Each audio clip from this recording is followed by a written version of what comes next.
Hello there.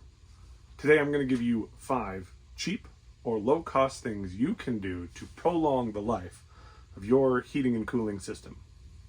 I'll go through in depth how each one works, why it's important, and how it benefits you as a homeowner.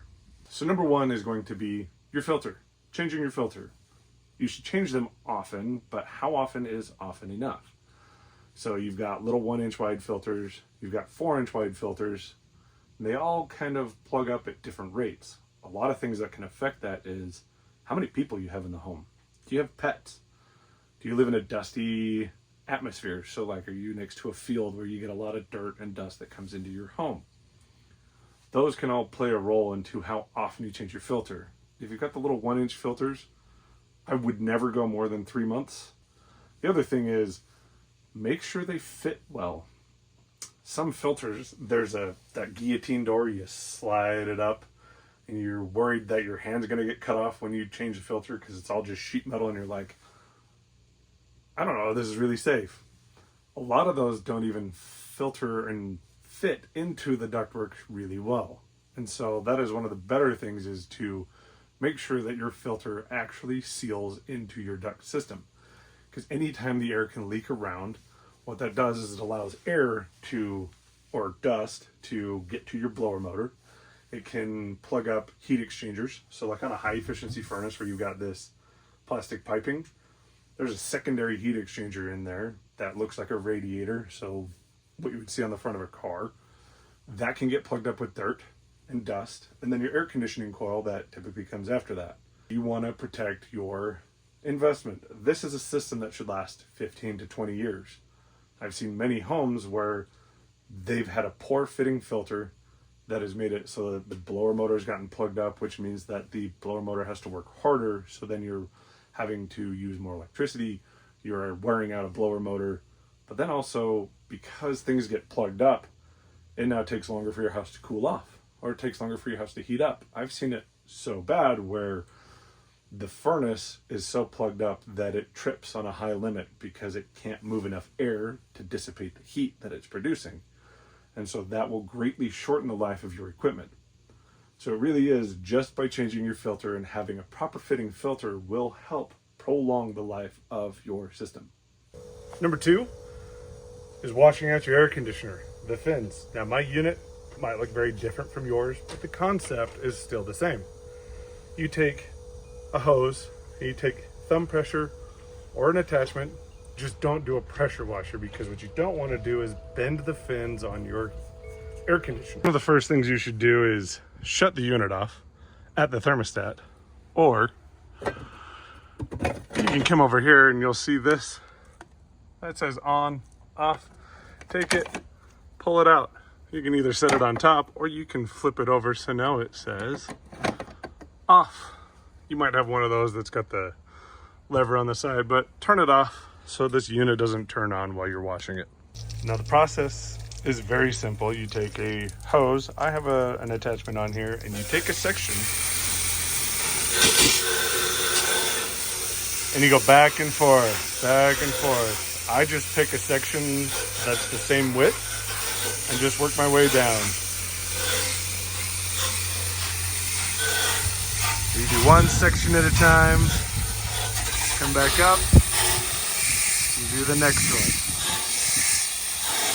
Take your time with this, doesn't need to be fast.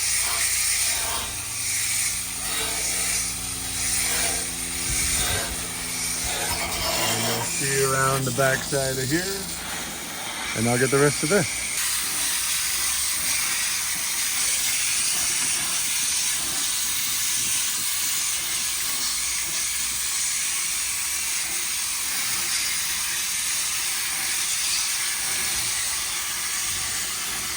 You see the angle that I do this at is about a 45-degree angle. It's pointed kind of down at the unit. You just work your way back and forth, back and forth, back and forth.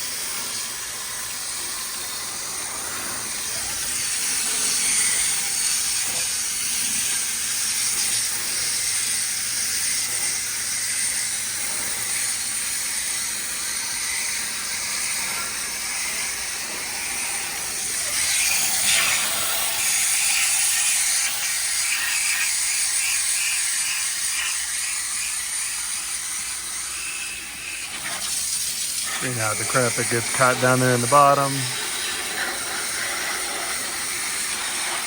You can see all this dirt that just came out of my unit, all the little flakes and stuff. That's all stuff that you couldn't see. That's in your air conditioner coil. You could be asking yourself, why do I need to wash out my air conditioner? Well, your fan is pulling the air that's around it through, and it sucks in dirt, leaves, dust, all sorts of stuff, which then clings to the back or clings to the coil of your unit. What happens is that makes it so that the heat transfer that we're trying to get is slower, which means that your air conditioner isn't as effective or as efficient. And so what we're trying to do is eliminate that or help it. And so you clean it off, you're cleaning off the dirt, the dust, which makes it so those fins have a better contact with the air, so that then they're able to transfer that heat through the refrigeration process and make it so your house stays cooler, more efficiently, more effectively. Now, for those of you that have a Train unit, and I'll put a picture up here so that you can actually see what I'm talking about, they have a spine fin coil. And there's a lot of misconception on what you're supposed to do to clean those things. And it really isn't that difficult. I installed them for years, I serviced them for years, and I sold them. They have a spine fin, and if you look at the side of the unit, they have louvers that actually go at a 45 this way. It's not all open to the side. And what you do, you take that same hose, that same thumb pressure, and instead of going down at a 45 like this, you start at the bottom and you go up at a 45 like this, and you take a section of their grill at the same time and you go up like this, and you work your way up and you work your way up. And there's no reason for you to actually disassemble the outside of your air conditioner in order for you to wash it off. Train never designed it like that. I've seen so many videos of people doing that. You don't have to do that in order to clean it off. It really is that simple. Start at the bottom with a 45-degree angle with thumb pressure or with a little attachment like I had, and work your way up, bottom to top. Everyone else, top to bottom. Number three, however you say three, don't cover your air conditioner. Number 3 was a question I got quite often. Do I need to cover my air conditioner? Don't cover your air conditioner. Anything in this that can rust will rust out faster, because what you're doing is you are now encapsulating that, covering it, holding in any amount of moisture, that then this will rust out faster. These have been powder coated. They are designed to be out in the weather. They have been designed with salt spray, been designed to be snowed on. Mine is different because I have the fan in the front, so I don't get any leaves that really fall into it. But if you have the cube style where you've got the fan on the top, feel free to put a board over the top in the wintertime so that you don't get leaves and dirt and snow that falls into it, but don't cover it. Like I said, it'll just lead to faster rusting and faster degradation of your air conditioner. There really is no reason to cover them. I can't cover mine because mine is a heat pump, meaning that in the wintertime, mine provides heat. In the summertime, mine provides air conditioning. So your unit really does not need to be covered. Don't bring out the tarp. I'm sorry if you spent a nice couple $100 for a swamp cooler cover to put over it. Don't do it. Put a board over the top. Keep things from it in the wintertime. If it's a heat pump, you're like me. You don't have to do anything at all. Just hose it out once a season. This brings us to number 4. Seems a little bit obvious, but a lot of people seem to think, if I'm not using that room, I'm just going to shut off the vent. And lo and behold, it can actually cause issues with their home. Your system is actually designed to have every single vent open.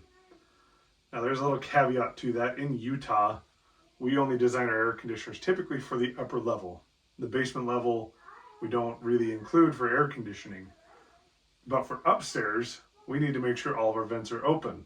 Now, if you look around this room, you might think to yourself, where's the vent? That's the other issue, is if you can't see the vent, that air can't do anything for your room.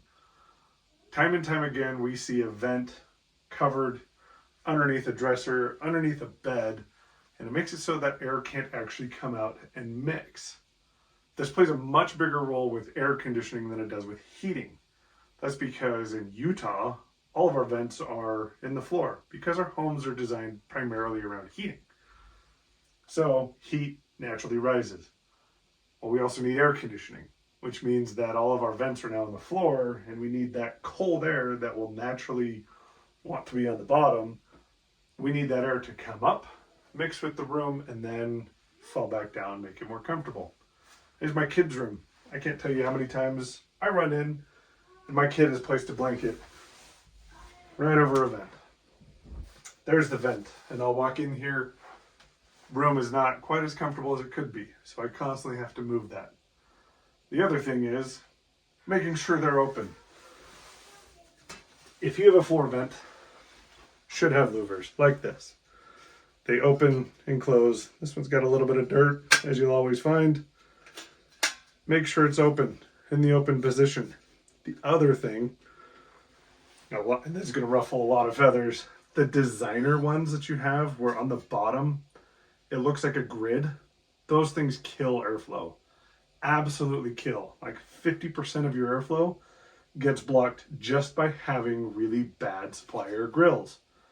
Find ones that are open, allow a lot of airflow to go through, and open them up. Number 5. And you might be asking yourself, Jordan, why are you sitting on the floor? Well, do you see there's a white thing over here on the wall? These things are often ignored, covered up. These are your return air vents. Your system has to breathe. It breathes in through a return air vent, meaning it's sucking air into your furnace, your air handler, heating it up, cooling it down, and then pushing it back out through the supply air vents. What happens time and time again is the design of the room makes it so that the return air vent is now right behind a dresser, like in this case. All I'm asking is to make sure you pull that vent off about 2 inches, not the vent, the dresser. You know what I'm talking about. Let me show you. This is my kid's room. There's a dresser right on this wall. Right here, we have a return air vent. We have just enough space for that to breathe. It doesn't stick out, intruding into the room. But this is what I'm talking about.